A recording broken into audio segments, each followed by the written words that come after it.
One at bat, one thrown bat. One manager losing complete control on a major league field after the final out had already been recorded.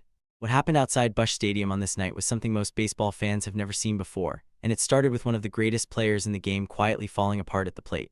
The Los Angeles Dodgers walked away with a 4-1 victory over the St. Louis Cardinals. On paper, that looks clean.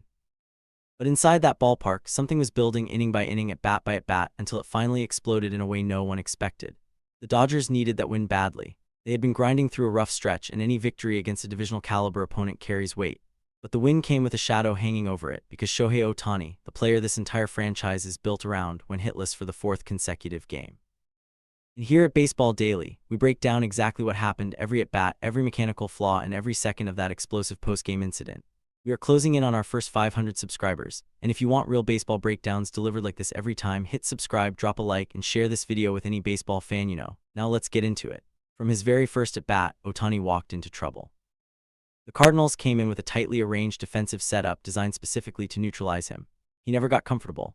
The result was a ground ball to third base, a routine out, nothing dangerous about it. That kind of contact that early in the game signals that a hitter's timing is behind, and for Ohtani that was exactly the story of the night. By the third inning, something shifted in his approach. Coming up as the leadoff hitter, Ohtani no longer rushed into early swings. He watched pitches, extended the at-bat, and worked the count in his favor. The patience paid off. He earned a walk, got on base, and put himself in position to start the offensive sequence. But the Dodgers' batters behind him could not take advantage, and Ohtani's effort produced 0 runs. He did the work, created the opportunity, and came away with nothing to show on the scoreboard. The 5th inning produced more of the same. Another ground ball, this time towards second base. What stood out wasn't just the result, but how the ball was being hit. His contact throughout this game lacked power and did not reach the high exit velocity he usually produces. The ball trajectory was mostly ground balls or shallow contact, showing that his timing and feel for the ball had still not clearly improved. For a hitter of Ohtani's caliber, that kind of contact pattern is a loud warning sign. In the 7th inning, with a runner on base and the team needing more offensive pressure, Ohtani came up in a critical spot. He was hit by a pitch and reached base on a hit by pitch. He was on base, which adds pressure to any pitching staff, but getting hit by a pitch is not offensive production, it's passive. The more important detail from that at-bat was that Ohtani did not suffer a serious injury after the impact.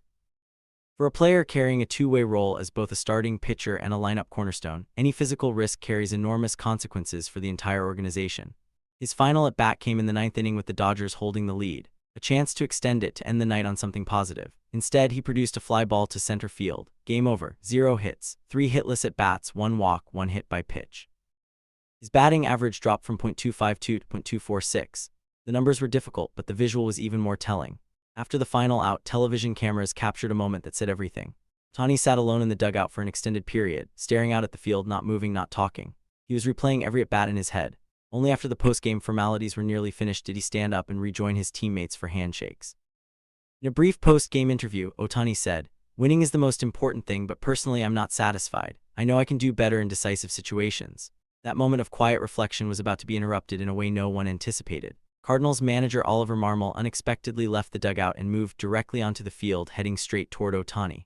This was not a casual walk. According to reporters who were positioned near the field, Marmol made personal attacks, stating that Ohtani did not create enough impact and only won thanks to his team. A reporter near the field described it clearly. The atmosphere was very tense. You could clearly see that Marmol was not just talking about performance, but was directly targeting Ohtani. Ohtani did not stay silent. He turned and responded firmly. Baseball is a team sport. If you don't understand that, then perhaps you are looking at the nature of the game the wrong way. What happened next crossed a completely different line. According to videos that spread after the game, Marmol continued to behave out of control when he picked up a baseball bat and threw it toward Ohtani's area. It did not make direct contact, but the action immediately escalated the situation dangerously. Players from both sides began moving in. Umpires and security staff rushed onto the field to prevent a physical altercation. The umpiring crew made their decision quickly. Marmol was ejected on the spot, ordered off the field entirely. This was a severe outcome, made even more significant by the fact that the game had already ended. Post-game ejections at this level are rare in Major League Baseball. Dodgers manager Dave Roberts did not hold back afterward. "We can accept fierce competition, but we cannot accept behavior that crosses the line of respect that does not belong in baseball." Dodgers player Mookie Betts spoke in defense of Ohtani. "He is always the first person to take responsibility when he doesn't play well, but being targeted like that is something no one deserves." An MLB analyst weighed in with a direct assessment. When a manager loses control to the point of taking threatening action like that, it is no longer just a moment of emotion. It raises serious questions about discipline and the image of the team. The expectation across the league is that Major League Baseball will open a formal investigation, with additional penalties considered highly likely. Now let's pull back and look at what's been happening with Ohtani's bat over the bigger picture. His downturn in form has become increasingly clear over his last 4 games. Ohtani has made 19 plate appearances but only 14 official at-bats and has not recorded a single hit. The slump began with the game against the Miami Marlins on the 30th of last month, when he had only 2 plate appearances and did not record a hit. In the Cardinals series alone, Ohtani went 12 consecutive at-bats without a hit, a personal record for a single series since he entered Major League Baseball. Looking at the broader context of his career, this is Ohtani's longest slump since May 2022. Dave Roberts gave a detailed technical analysis after the game. On balls pulled to the pull side, Ohtani is often late, producing weak ground balls that are easy for infielders to handle.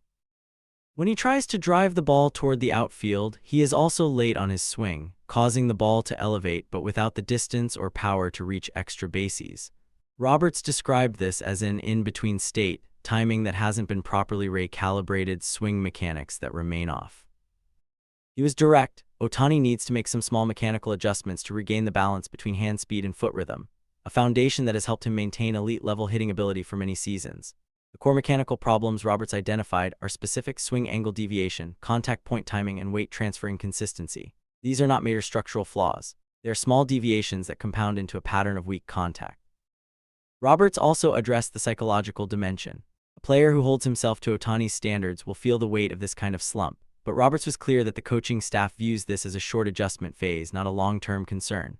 The confidence in Ohtani's skill foundation and professionalism remains intact. Most importantly, despite the hitting slump, Ohtani's pitching role has not changed. He is scheduled to take the mound as a starting pitcher against the Houston Astros on May 5th.